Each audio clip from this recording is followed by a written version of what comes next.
The second is, following on from that, what are the opportunities? What are the challenges of this great shuffling? Can we see them yet? It's all happening relatively quickly. I think we want to try and tease out what we think we're seeing in this highly dynamic, highly fluid process. And I think the third question would be to take it back to national actors, but also to non-state actors. How are middle countries, middle powers, we've heard a lot of talk about it. By that we mean everyone below the big two, I suppose, or the big three, perhaps. I don't like the word small states. It doesn't speak to their agency, their dynamism, their innovation, their creativity, but I don't have an alternative name for it. So medium and small states. What's the leverage? What are the pathways that are emerging? What are the choices for them? And I think for that purpose, we have with us, we're very fortunate, Nur Jazlan Mohammed, Deputy President of the Senate in Malaysia. He's bringing the insights from a strategically situated, economically ambitious, emerging economy and a regional middle power in Southeast Asia. And we're hoping he'll offer that perspective. Charles Powell, Director of the Elcano Institute. And we're hoping to hear about Europe from you, and that you will tell us what it feels like from the heart of the EU these days as we watch these challenges and these developments in real time. Brianne Todd, Professor of the Practice at the Near East South Asia Center for Strategic Studies, and the National Defense University. I think we would like to put the question of the U.S. strategic relationship with the rest of the world to you, and perhaps its relationship with Central Asia. Bruno Tertrais, the Deputy Director of the Fondation pour la Recherche Stratégique out of Paris. And again, perhaps a regional focus, if you would like, of your choice, but if not, looking to you for the evolving role of alliances, security alliances, geopolitical alliances, and how they're responding to the era of deal-making, if I can use that expression. Finally, Rüdiger Frank, Professor of East Asian Studies at the University of Vienna, and here again, with vast experience in East Asia, Southeast Asia, but also on how thematically transactional politics are playing out, including the idea of multipolar anarchy, which we're hoping to hear a little more about. So, on that basis, if you'll allow me, I'll throw a couple of questions out, and then we can move the ball around here on Friday evening. If I may start with you, Deputy President Nur Jazlan. As a senior political leader in Southeast Asia, how do you see the traditional regional alliances? I'm thinking about ASEAN. How do you see them evolving? How are they reacting? ASEAN's famous for a consensus-driven approach, for example. And yet, is consensus-driven diplomacy being left behind now that everyone is looking for their next deal? Okay. I have to approach it from an Asian point of view, where we prefer to settle issues through discussion, through negotiation, peaceful negotiations, no threats involved. And then we get a consensus, and we get a better result from that. So what we see now is, when in a divisive world, the rigid structures that existed before, for example, like the EU, it's a rigid bloc. Those structures are no longer relevant in the current situation. So what is happening is a series of minilateral arrangements are emerging, and Malaysia, ASEAN, we are looking at several other partnerships on a bilateral stage, so that we can work together with them for our mutual prosperity. The biggest issue today is to address the issue of income inequality and also the widening wealth gap. So if we want to achieve something, it must be with that objective in mind. So that's why the ASEAN, we hold the chairmanship of ASEAN this year, the main theme of ASEAN this year is inclusivity and sustainability. That means we grow together, nobody gets left behind. So like I said, we are looking at multilateral kind of arrangements with other countries to achieve this purpose, so that we can actually navigate ourselves. Remember, Malaysia is a central country in South China Sea, so we handle, our giant neighbor, China, delicate relationship, but our biggest trading partner. We are a trading nation. And now, in terms of defense and security, we have to handle other parties like the United States in the picture. So that's why I say it's complex, but going forward, it's about negotiation, discussions, and a peaceful outcome. Can I just ask, did I understand you, therefore, that in a way, even as your ASEAN's relations outside of ASEAN become more transactional, you're still fighting to hold on to the consensual method within it? Do you feel a tension between those two? No, coincidentally, since 1967, ASEAN has helped to create peace and sustainability in this ASEAN region, where we actually grew together. Nobody got left behind, and that has been going for 50 years. So I think our model about peaceful discussion, peaceful negotiation, is the best way to go, and we have proven by our increased prosperity over 50 years. Thank you very much. Charles, turning to Europe, NATO, the EU, does this sound familiar? What's the experience from there? Thank you, Joshua. Good afternoon. Let me concentrate on the EU first, if you like. I think the fascinating thing for us in the EU is that this much more transactional world is forcing us to revisit some of the basic assumptions that we normally make about who we are and what we do. So what are we? We are an internal market of 450 million inhabitants, worth $17 trillion. We're not obviously a nation state, we're not a superpower, we're not even a confederation, I would argue. We are 27 member states. Remember, our motto is united in diversity. That's really aspirational, rather than a depiction of reality, perhaps. And at the same time, in the past, we regarded ourselves as a normative power. In other words, our strength doesn't lie in physical force or coercion. It lies in our ability to mold norms. And the problem is that in this world that you were describing in your introduction, all of the norms that we believe in are being contested. So that's a big challenge. And I think we basically find, we find ourselves that we're a herbivore surrounded by carnivores. And as well, an English author called Robert Cooper used to say that we are a postmodern entity surrounded by modern, or in some cases pre-modern states. So that's not what I really want to stress is that this transactional world is not a comfortable context for the EU to operate in. And I think we basically face three challenges. The first is how to deal with China. Back in 2019, we described China as a partner, for example, in the struggle against climate change, as a competitor in trade terms, and as a systemic rival, which is the most interesting definition, I think, precisely because China doesn't really accept those norms that I was talking about. The big debate in Europe, I think, is how far do we take de-risking? There are some countries which are reluctant to de-risk, Germany perhaps being a case in point. Others are much tougher. The second challenge is how do we deal with the gentleman in the Oval Office?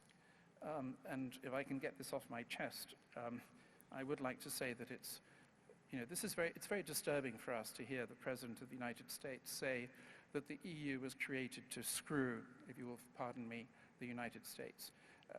He is obviously unencumbered by historical knowledge. The EU is largely, originally, actually an American project, a project designed to guarantee peace and stability in Europe and beyond. So how do we deal with this disruptive phenomenon? Well, our answer is strategic autonomy.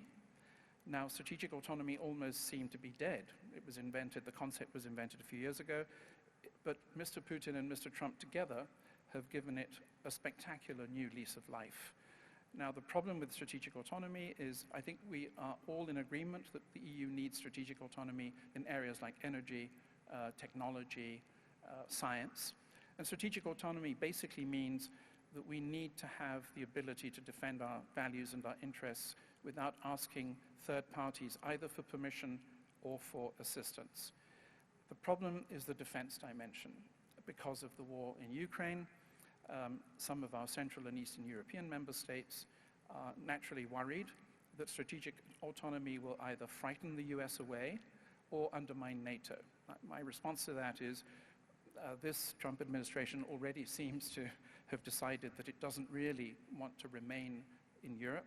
There will clearly be a drawdown of the military presence. And I think most other member states believe that we need to be autonomous, not autarkic, but autonomous in the defense and security fields. And finally, the third challenge, I think, is our dealing with the global south.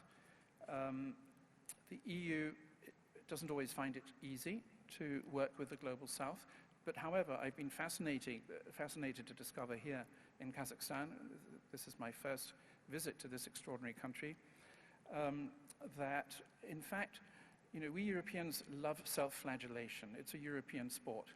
And we don't realize sometimes that there is still enormous demand for a rules-based international order among global South party countries. Sometimes we think, we invented the rules-based order, therefore the global South automatically rejects it. This is not true.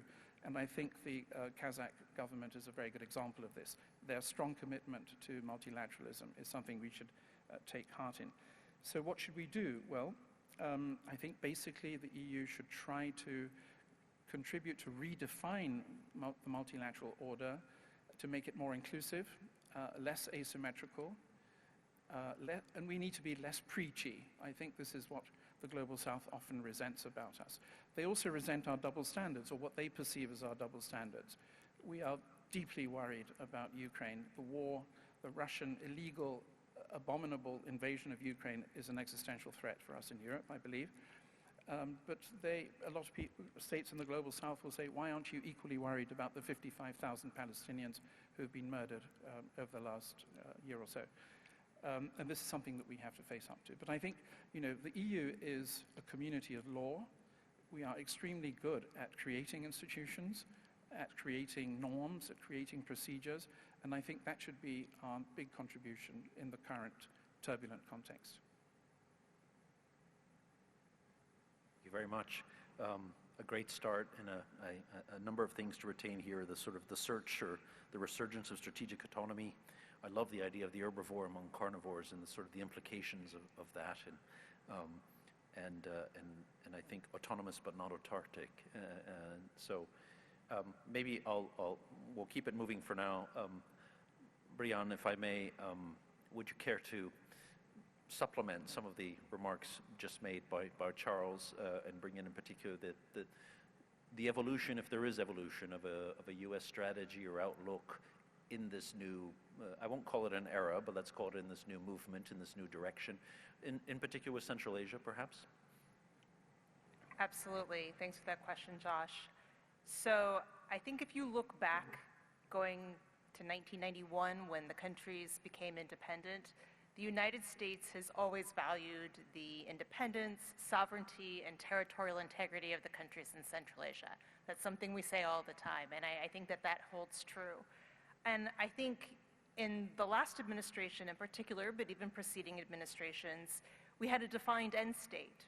It was to work with our Central Asian partners to help make the region safe, secure, resilient, and we had a number of lines of effort that we worked on to do that. Everything from food security, water, energy, the environment. Here in Kazakhstan, we did a lot of work on methane mitigation, and we were very successful in that.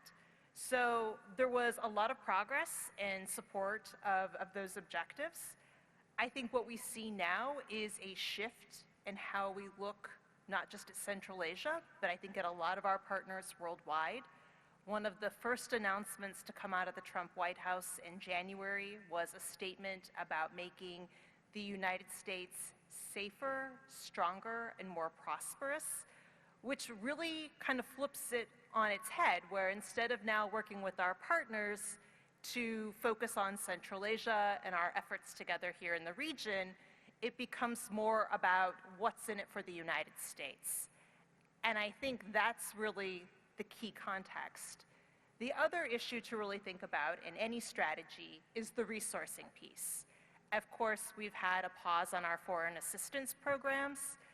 Many of those are in the process of being resumed. Some have been cut altogether. But I think really where we're at right now is a moment of great uncertainty in terms of what will continue to be supported and what will not, which makes creating any strategy, whether that is for working with Central Asia or any other sub-region, quite frankly, very difficult, because you can have a defined end state, but if you don't know your means to be able to execute it or support it, where do you go from there? So I think where we're at right now is everyone is waiting to see, okay, well, what does this mean for Central Asia, for other countries, whether it's our partners in Europe? Do we have the means to be able to do what we want to do? And if the emphasis is going to be on US interests, how is that going to play out? And how are our partners going to respond to that? So I think in terms of, a strategy for the region, it's very soon to tell. I think there will still be many more changes coming in the forthcoming months. I think if you look at what we've seen to date, there's been a lot of emphasis on domestic change. Anyone who's cognizant of US politics knows that in November 2026, we will have midterm elections. As a result, the White House is very focused on making sure that domestic issues are being addressed currently. If they lose the Congress, they will lose their ability to enact a lot of change on domestic policy. All of the international issues that you see them working on now are really things that they inherited, that were in progress when the administration came in January. I think that a lot of the foreign policy that the current administration tends to enact, we will really see being fleshed out maybe more in years 3 and 4 of this administration. So I think it's really too soon to tell for a lot of things, but Central Asia specifically as well. Thank you. I can see we're getting into the details of it now a little bit more, or rather quickly. Before we transition on to Bruno, something in what you were telling me just struck I had a conversation the other day with officials from one of the governments in the region, and said, that was striking in one respect. They said, we understand that we're more alone than we thought we were. This is our, the international institutions, broadly speaking, the IFIs, in our priorities, they're trying, but in our strategic relationships, the search for a great ally, someone who will get you to the next level exponentially, we have reduced expectations of it now. And I wonder, I always sort of want to test that notion with you. Are we all a little more alone now in that respect? Maybe as regional, sub-regional entities, but on the positive side, and I imagine it's sort of the same as for Europe and the search for the next steps on security. What this said was, therefore we are now free to think about the plan that we need, that we will implement for ourselves to meet our next strategic phase of development. And I thought that's healthy, that's interesting. Out of that constraint is coming slightly a little bit, a determination to refocus the planning on one's own needs and one's own capacities. I'd like to run that theme through some of the rest of our conversation if we can, but as we do that, Bruno perhaps had other ideas in mind, but I offer you a chance to jump in and contribute to the conversation.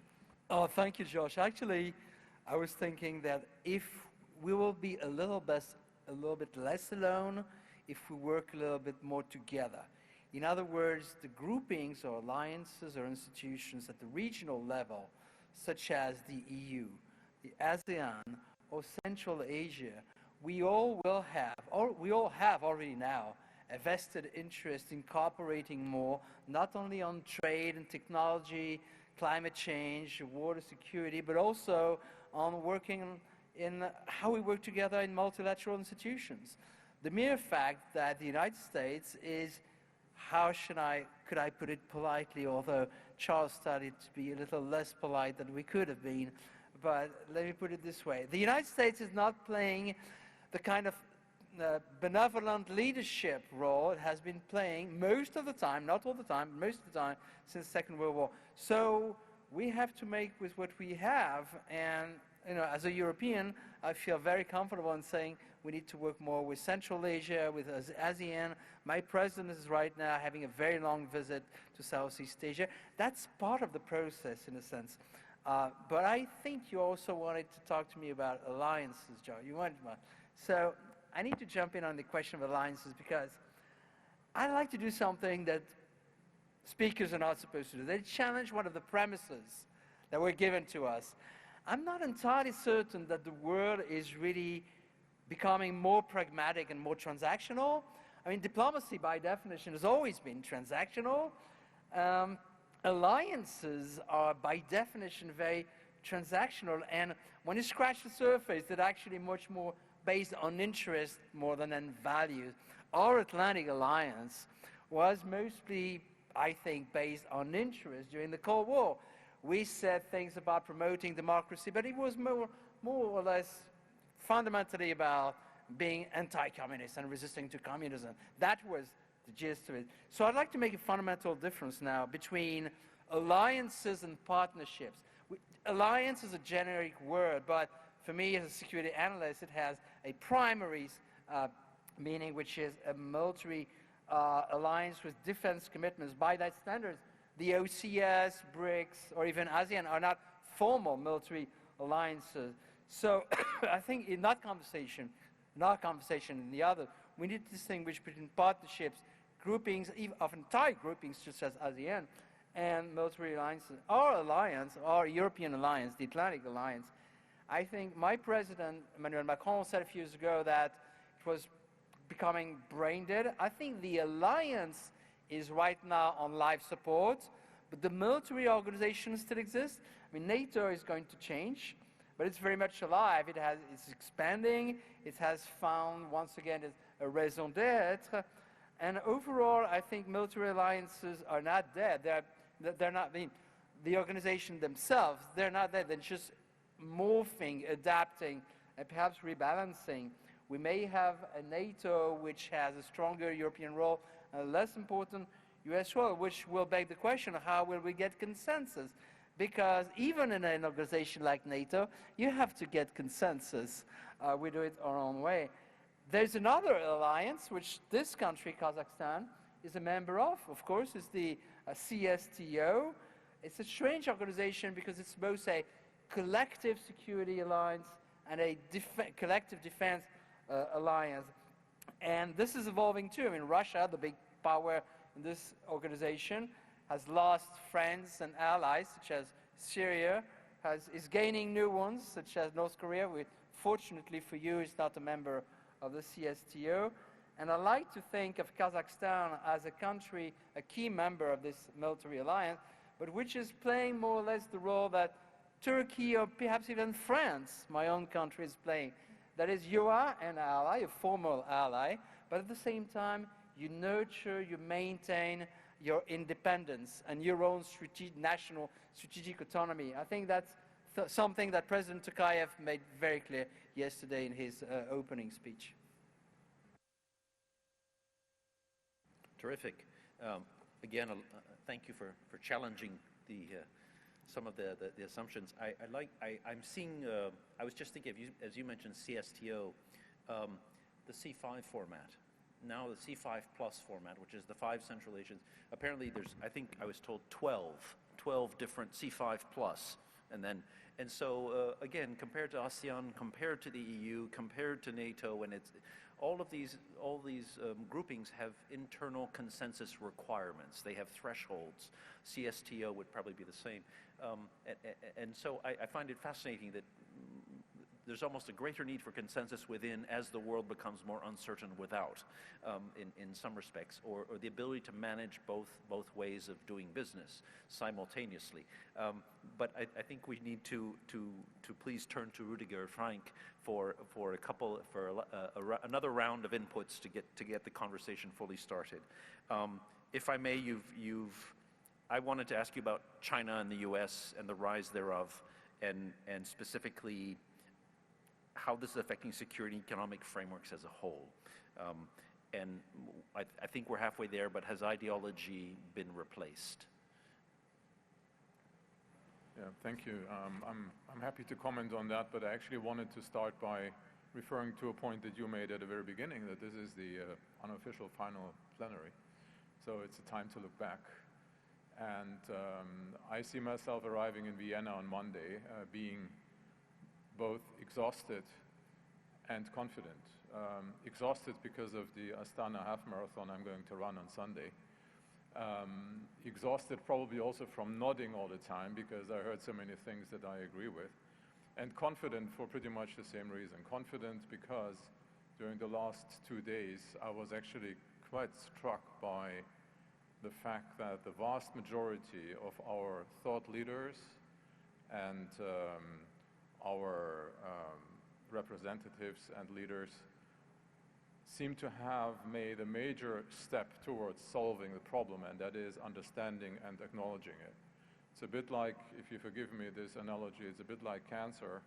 Of course, it's not good news, but if the doctor tells you that, it's already the first step. You have to understand what the problem is. Then you have to somehow make your peace with it, and then you can try to tackle the whole issue, to solve it. And I think the problem is what I call multipolar anarchy, and that's something we all need to deal with. That's an international system characterized by the absence of binding or near absence of binding global rules and institutions on one hand, and I think we talked a lot about that. But that's combined with the emergence of regionally stable orders maintained by either dominant single actors or alliances or partnerships. So we talk about a fragmented world where we have this very interesting coexistence of global anarchy on one hand and regional order on the other hand. I do believe that this is going to be only an intermediary condition on the way towards a more stable global order, whether again in the form of renewed unipolarity, another bipolar structure reminiscent of the Cold War or Cold War 2.0, or maybe an as yet undefined configuration. The problem is that although transitional, this condition might last for 1 or 2 decades, so we better get ready to deal with it. Again, I think we already started talking a lot about these things, and I really hope that we will be able to continue that today, including looking at previous experiences. If I may add this before I stop. I mean, most of us were born at the time of either unipolarity or Cold War, so it seems to be very remote. But if I look at the 19th century, it's not like we haven't been in a situation like this before. We have been there. I mean, we haven't been there, but humanity has been there. So there are lessons out there, and countries had to deal with those situations. Some of them really paid a heavy price by making the wrong moves or being in the wrong positions. Others were able to benefit, and probably the great challenge for countries these days is to figure out how to make sure that they end up standing on the right side of history. Thank you. You reminded me that in President Tokayev's speech yesterday, there were several references to multilateralism and to the underlying principles of multilateralism, and then to the idea that perhaps middle powers in this case might need to begin shouldering more of a burden of responsibility with respect to those institutions. And I want to turn to Noor for this next question and say, does any of that resonate in terms of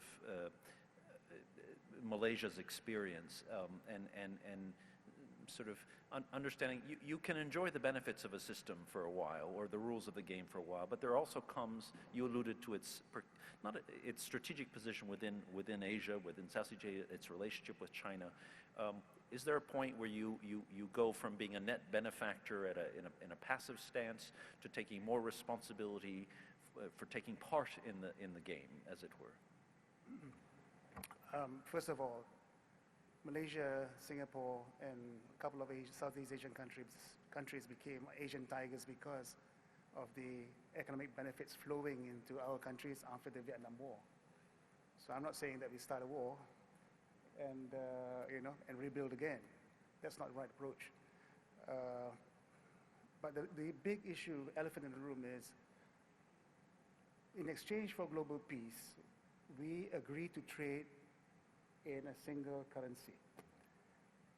We agreed to pay for the trade in also the single currency. Now, if the country that created the system is now becoming insular, what are we supposed to do? So in Malaysia, my Prime Minister has been spending a lot of time overseas, trying to build alliances. He's been here to Central Asia, trying to build on the idea that ASEAN has a vision 2045, Central Asia has a vision 2040, whether we can integrate integrate so that we can get a common outcome, which leads to economic prosperity. He has also been to Russia recently, also looking at Russia, India, for us to basically find a way to work together with the BRICS countries to overcome those obstacles, as I mentioned earlier, about using a single currency to dominate the world trade. Now, even in Southeast Asia, all of us don't go together. For example, Malaysia and Indonesia are in BRICS. The others have not applied to join. When it comes to the South China Sea issue, some countries side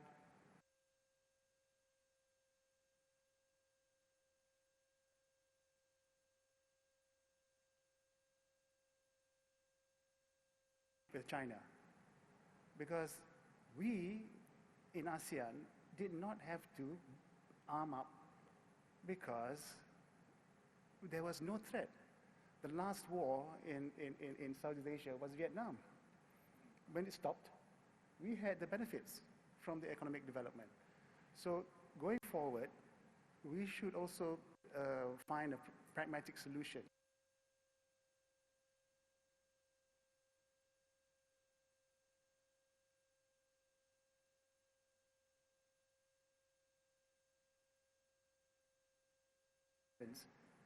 There was nothing there, but now it's become.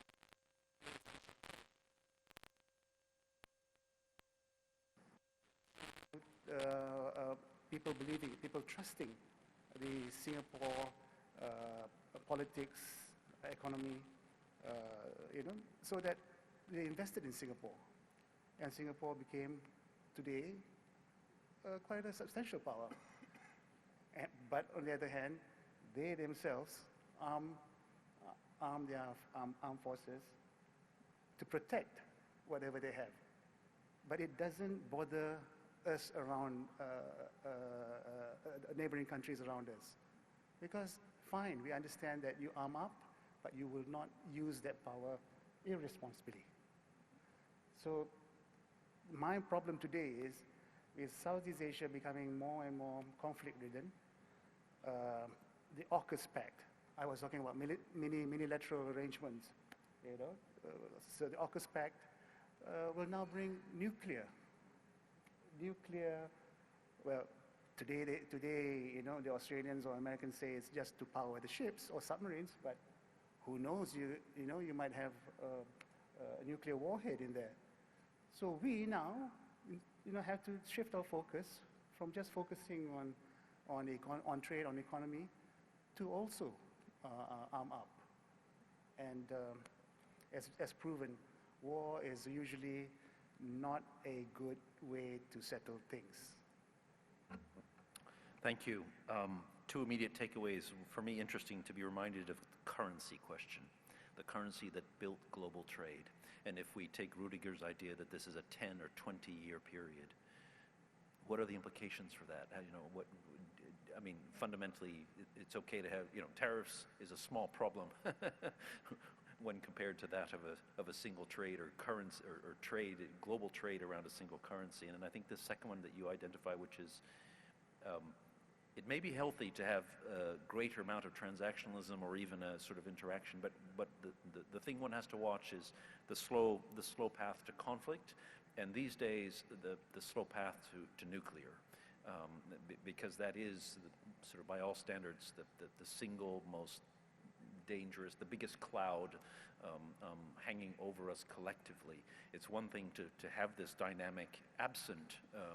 I think it was the 13,000 weapons in the hands of 9 nuclear states that were quoted, but that is our reality. Over to Charles for anything out of the European experience that you'd like to bring into this discussion. Thank you. If I can go back to something Bruno was saying, so he's unhappy with transactionalism, and I think that's an interesting point.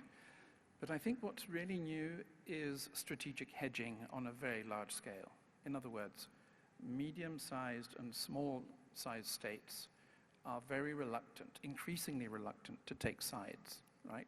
So in fact, 60% of the world's nations are neither aligned with the United States or with China. Now, some international relations experts think this is a recipe for disaster, for anarchy. There's a lot of literature on that. I actually think, we could see this more positively, in the sense that it's actually very good for emerging states, because we have China and the West, if that's still an expression that makes any geopolitical sense, and I'm not sure that it does. I think the West is a term that makes civilizational sense, but not necessarily geopolitical sense today. But the point is, you have one belt, one road, and the global gateway, for example, right? EU money, Chinese money. Let's be honest, that's basically what it's about. And the EU hasn't been terribly subtle, by the way, in offering its funds, for example, to countries such as Kazakhstan, where, by the way, we normally talk the talk but don't actually walk the walk. The money has not really been coming through. But anyway, the point is that strategic hedging is really the name of the game today, and it's allowing a lot of emerging economies, to basically extract concessions from the wealthier powers that dominate the international system.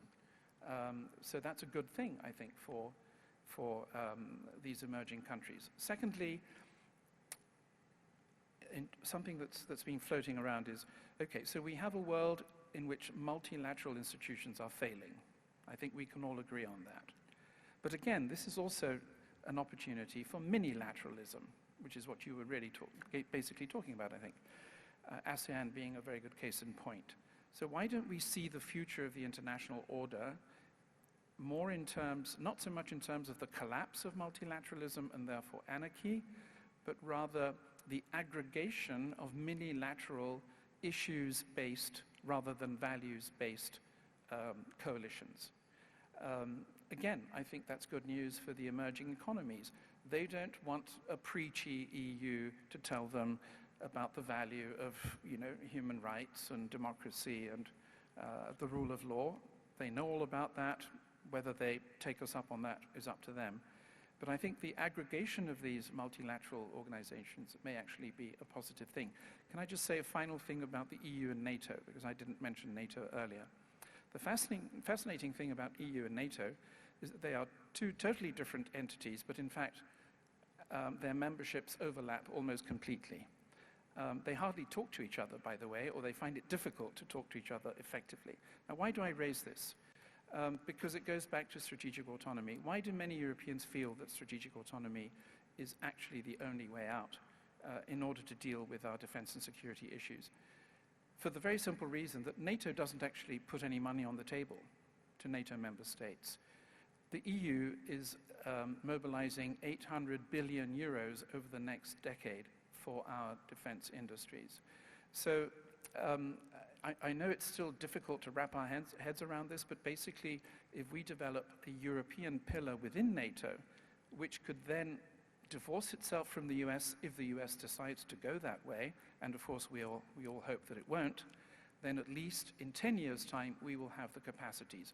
Right now, though, the sad reality is that Europe cannot defend its territory without NATO, in other words, without the United States. We have no European nuclear deterrent, and we have no European command and control structures. But that's 5-10 years away. It's achievable.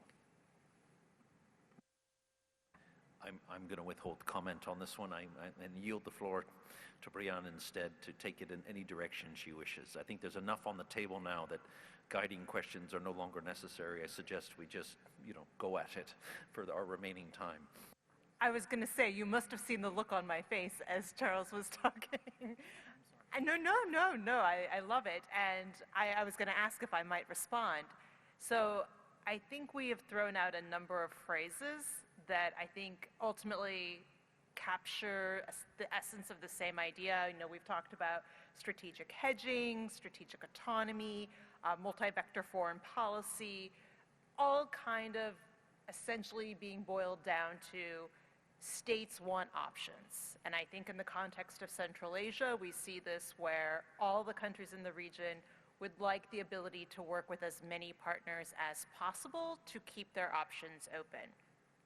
I don't think anyone sees any flaw in that thinking, except that assumes that the partners with which you are working allow you to also work with other partners. And I would say something to consider is, what if you would like to have a relationship with a country, perhaps the United States, for example, that doesn't want you working with China or Russia? I think we've seen this previously with Russian sanctions, not wanting the countries in Central Asia to do business with Russia because of the invasion in Ukraine. But increasingly, when we talk about China, I think this is going to become a real issue for Central Asia. To date, the messaging has been, we will not make you choose, but there may come a point in time when the countries have to choose, and it won't just be the countries in Central Asia. It will be any country that works with both China and the United States. In which case, what does that mean for countries that want to practice strategic hedging, strategic autonomy? I think there's going to be some real tough trade-offs that have to occur. I can't tell you what those trade-offs are because I think they're going to be different for every country, but the leadership of those countries will have some very difficult decisions to make, and it will boil down to what kind of relationship do they want to have with the United States.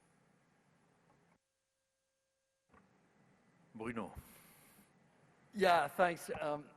There are 2 points, really, that I'd like to tackle at this point. First of all, Josh, you encouraged us to tackle the nuclear question, and I was intrigued by the Deputy President's suggestion that maybe there would be a day where, because of the AUKUS alliance, there would be nuclear-armed submarines in his region. There are definitely some Chinese nuclear-armed submarines these days. They're very close to your territory, but as much as a French person, I don't like the AUKUS thing too much. I can tell you for sure that the probability of having nuclear weapons in these submarines is, like, at this point, close to zero. Never say never, yeah. But close to zero. And by the way, coming back to the question raised by John, I think the Ukraine war is absolutely disastrous for Europe and for the world, basically, because those who suffered around the world was also those who were dependent on Russian and Ukrainian agricultural product. But I think that if there's only one area, and probably only one, where Mr. Putin has remained reasonable, it's in the manipulation of the nuclear risk. I think that a lot of people, and a lot of government, a lot of analysts have sincerely but exceedingly overplayed the nuclear risk. I'm not saying it's non-existent, but I think we Europeans, and if I may, you Americans, have sometimes overemphasized that risk. Let me tackle the second point, which I think is fundamental. The strategic hedging. I don't disagree with you, Charles, but I don't have any problem at all with transactionalism. I think that transactionalism is part of international life, and I'm not sure that the international life is much more transactional than it has always been. Here's my contention. Strategic hedging is made possible, is a thing today because more countries can afford it. What I mean by that is that overall, I think economic emergence is the key to political independence. So in a sense, emergence breeds independence. The fact that countries in Southeast Asia and Central Asia, in other parts of the world, can afford to hedge is because they are strong enough. They have developed enough. So I do agree that strategic hedging happens more often today, but it's also simply a recognition of the fact that the number of strong middle powers is much more important than it was 50 years ago. And these countries can be hedging powers, they can be convening powers, they can be bridging powers, but overall, I think it's a benefit to the world as a whole. I don't think it would be a good thing if the world was neatly divided in two alliances, two big military blocs. That might actually be a dangerous, or at least a much more dangerous world than the one that we are in today. Thank you. Thank you. So many bits to pick up on, but I'm going to resist and move on to Rudiger. Thank you. Well, on the countries and their opportunities to choose, I think in the last decades they never had more freedom to make a choice. And I think this is a fundamentally new thing. Some of them still have to realize that. Some are faster than others, also probably depending on their political system. Some are slower producing outcomes, others are faster. So as a liberal economist, who I am by training, I'm a big fan of that, because that means that you have more players in the game, which at the end of the day means more competition. Different approaches, different ideas. Some of them will fail, some of them will succeed, but come on, that's how the market works, and we all know that it's definitely superior to a monopoly or a duopoly as it had existed before. So I'm actually quite upbeat about this new opportunity to make choices. The trouble with strategic, what's the term, patience, hedging, is, of course, as an East Asianist, I should be all for it, because the key teaching of Taoism is non-action as a success strategy. Yeah, sometimes, but sometimes it isn't. And if you look, for example, at the late 19th century, when China, Japan, and Korea were all faced with the same problem, two of them took too long to react properly. That's China and Korea. One reacted swiftly, that's Japan. And you all know what happened afterwards. China lost its position as at least the regional hegemon. Korea lost its independence even. It was colonized by Japan in 1910. And Japan rose to a status that it didn't even lose despite its loss in World War II and 2 nuclear bombs dropped on its territory. So sometimes non-action is not the best strategy, right? And on the nukes, yeah, so far so good. We will have a presidential election in South Korea on Tuesday, I think, June 3rd. And one big topic actually in the election campaign has been whether South Korea should acquire its own nuclear weapons. Interestingly, even in Japan, this question has been discussed, also in connection with Article 9 of the Constitution, which so far prohibits Japan from using military force to pursue its interests.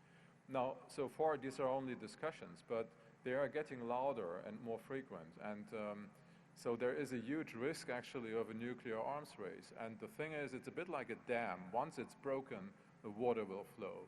So far, nobody wants to be the first one, because you would violate the Non-Proliferation Treaty and make yourself an international pariah.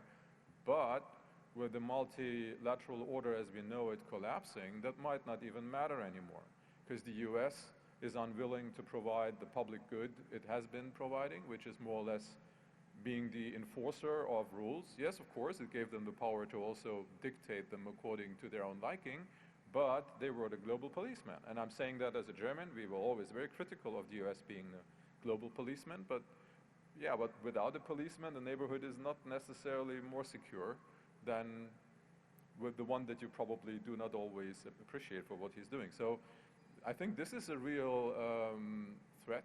It's a threat particularly strong in East Asia, but then it will spread very, very widely, right? And yeah, sure, we have North Korea already with nuclear weapons. But so far, this can be contained in a way, but once South Korea or Japan acquire them, that's it. Then I'm very, very sure that many other countries will follow. And it's not so difficult technologically. Thank you. I would suggest 5 minutes to wrap up, and maybe if I can give you a theme and ask you each for a final minute. It's clear that we've left one port. The next port is not yet in sight, and if I can say that, in the sense of the post-Cold War order that lasted 35. I mean, we could put the numbers together, but you know, the early 90s until the present moment, there's been evolution within it, but fundamentally it was an order, and that one followed the Cold War, which itself followed the Second World War. So you introduced Taoism. I asked myself the question about reincarnation. Do we go in circles here? Are we going back somewhere? My instinct is we're not going back. We've left something. We don't quite know where we're going, and we're characterized by what I would call simultaneous disintegration and integration, or aggregation, in various ways at various levels. We've heard evidences of each of those so far. It's a setup for the question. If we don't know how long the voyage is going to take, do we have a rough idea of what a port of arrival looks like? I'd just like to comment on what Bruno said about defense. You know, America used to say, we'll defend you, but this is the condition. It's always been transactional. But when America says, oh, but now we still keep that system, but you have to pay for your own defense. This is the problem that's that's going to just how do you say, disrupt the whole world and create more uncertainty. I would like to approach it from another level, AI, because that is going to set the standards for future economic growth, defense, etc. Now, when the internet was invented, it was American. And at that time, there were no other alternatives. So we agreed on the American standards to operate the internet. Today, you see, Google is having its own internet connections. Everybody else has got private connections, this and that. I can see the same problem happening with AI. Which standards are you going to use in developing AI, which is going to determine the future for us? You were talking about where's the port. That is the propulsion that's going to determine where the ship lands. Now, if the US says, either you follow my standards, or we consider you, with the others. But the US AI standards favor corporate companies, and it's expensive. It's not good for the whole world. Like I mentioned just now about we do not want to leave anybody behind. So if you don't choose sides, it's the same thing. But I think this is the situation, the question that we have to grapple with going into the future, since it's so important to the survival of the world. For example, Malaysia, we do not want to choose which standards. We will just look at what's in the market and then we use it. This is the biggest risk in the world today. Where does the development of AI go, and whose benefit does it accrue to? And avoiding enforced choices. Thank you, Joshua. It's a very interesting question you've raised. I'm a historian, and as such, I'm reluctant to make historical comparisons. I think Kissinger has a lot to answer for flogging the Congress of Vienna the way he did. This is not a Congress of Vienna moment. This is not a Versailles moment. It's not a Wilsonian moment. It's not a 1945 moment. I think for the foreseeable future, as you said, we've just left the last port. We're navigating turbulent seas. We're going to live, as we've said, in a multipolar world, which shouldn't frighten us necessarily. A world of fragmented globalization, which I think perhaps is something we should stress. But this is also a world of opportunity. It's a bit like the opening lines of Charles Dickens and A Tale of Two Cities. It was the best of times, it was the worst of times. Thank you. I'm going to respond to something you said about the C5 plus format. You mentioned that there's something now like 12 different versions of the platform. We have one with the United States, C5, we call it C5 plus one, but everyone's C5 plus one. I think what we're going to increasingly see as we enter this very turbulent time is the Central Asian countries kind of, I don't want to say receding, but starting to band together in their own way. And I think it's ultimately going to boil down to the C5. The one is nice, but if you can't count on that one, or it comes with conditions that maybe you don't want at that particular point in time, or you're willing to accept only on an issue-by-issue basis, maybe for economic reasons or security reasons, ultimately you're still going to have the 5 countries in the region. And I think that's what we're going to see is not necessarily a pulling back, but more of a coming together in the moment at the core. Yeah, let me make 3 points really to conclude. First of all, we should not miss the Cold War. The Cold War, in retrospect, seems to be simple and stable. No, it was complex and unstable for those who lived the Cold War. One of my intellectual, not mentors, inspiration, Raymond Aron, said, the impression of stability is always one you have in retrospect. Point 2, I'm not sure there's a port of arrival. I'm not sure this is a transition. Maybe the world is just going back to normal. So we have to navigate the high seas as much as we can without being sure that there is a final destination. Third point, it's maybe good to finish on a slightly more optimistic, or at least not so pessimistic line. The world is not yet broken. The institutions are still there. The United States has not left the United Nations. The IMF and the World Bank don't play as big a role as they used to, but they're still present. The dollar, so far, I mean, the United States has not broken the dollar as the dominant currency in the world. And even the non-proliferation treaty, Rüdiger, that you mentioned, I think it's still very solid. I don't think, I'm very familiar with the Korean and Japanese internal debates. I really don't think that unless Mr. Trump decides to fold down the nuclear umbrella, I think the risk of them going nuclear is extremely weak, as long as the NPT is there.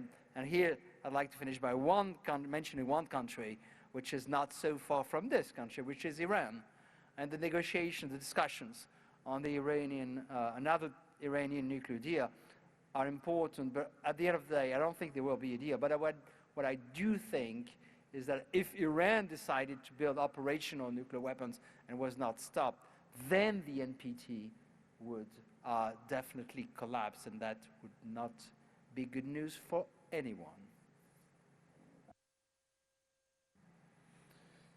Yeah, well, history does not repeat itself, that's definitely true, but it rhymes. And if I may use an analogy that I think is from Karl Marx, if you look at it from the top, it looks like it's going in circles, but from the side, it's actually a spiral.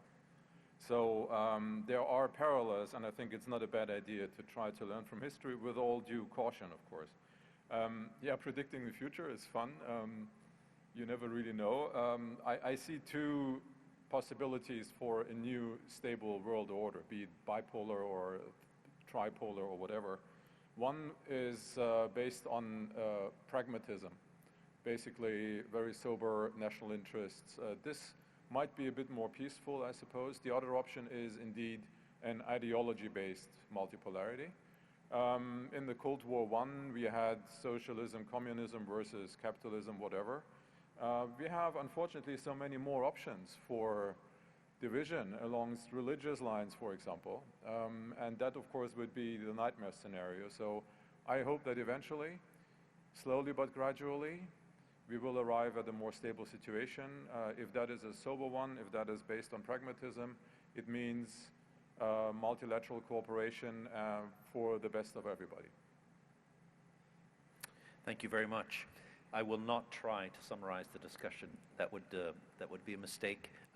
I do share the sense of optimism, though. I think just if I can finish on a personal observation, the last day and a half have surprised me a lot. Repeated instances of creativity, entrepreneurship, pragmatism, reference to guiding principles. There's been a lot on AI and the cognitive economy. I come away thinking the world is more complicated and more beautiful than I thought on arrival, and that generally is a good thing. It's not to understate the risks or the difficult choices and a number of them have come up. But I think what is also emerging is that the world is becoming a richer place. More actors capable of more agency is fundamentally a positive thing. It carries risks, but I was thinking about, the organization called the United Nations, created in 1945 with 51 members, and here we are at 193, and it took a period of time for those to even sort of gain control of their national economies. But we're arriving at a point where there's a significant mass of member states that are capable of a measure of agency and autonomy, of economic power, which gives them then greater agency that was not the case even 20 years ago. And that's a very interesting, more stable, more complex, but ultimately more hopeful system to build on. Thank you very much, ladies and gentlemen. The session is closed. Thank you for staying with us, sticking with us, and thinking along with us. And have a lovely evening, and we hope to see you again soon. Thank you.